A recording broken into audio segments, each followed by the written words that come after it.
Has the Arab League's conflict role changed significantly? Imagine a group of countries that came together to solve regional problems and promote stability.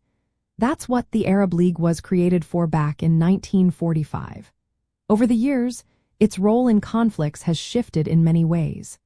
At first, it mainly focused on political and diplomatic efforts, especially opposing the creation of Israel and supporting Palestinian rights.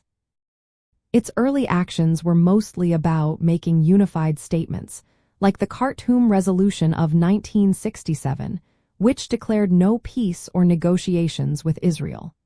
It was more about solidarity than actual peacekeeping or humanitarian work.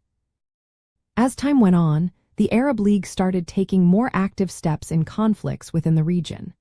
It helped mediate disputes like the Lebanese Civil War and supported the Palestinian cause by establishing the Palestinian Liberation Organization as their representative. The League also tried to manage internal Arab conflicts, such as the crisis in Yemen and the Lebanon wars. But it faced limits, like when Egypt signed a peace treaty with Israel in 1979, leading to Egypt's suspension from the League. That showed how political disagreements could weaken collective action.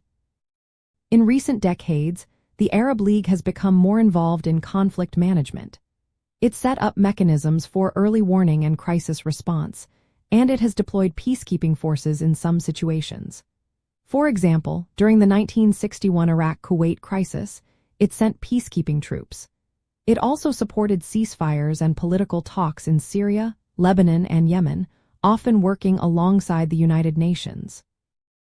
A major change came in 2011, when the League supported the United Nations Security Council Resolution 273, which authorized NATO to impose a no-fly zone in Libya.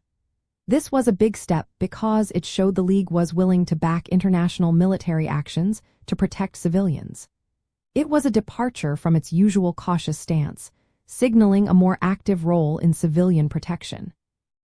More recently, the Arab League has strengthened cooperation with the United Nations. They work together on political solutions and humanitarian aid, especially in Gaza, Syria, and Lebanon.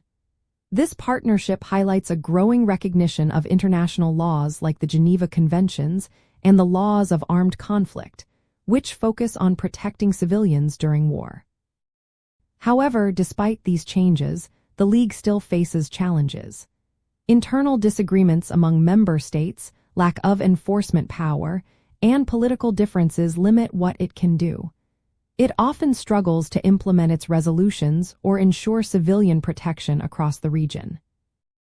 In summary, the Arab League has moved from mainly political opposition and diplomatic statements to more active conflict mediation, crisis management, and support for humanitarian efforts. These shifts align with the core principles of international humanitarian law, especially in protecting civilians and respecting the laws of armed conflict. Still, political disagreements and operational limits mean it cannot always fully achieve these goals.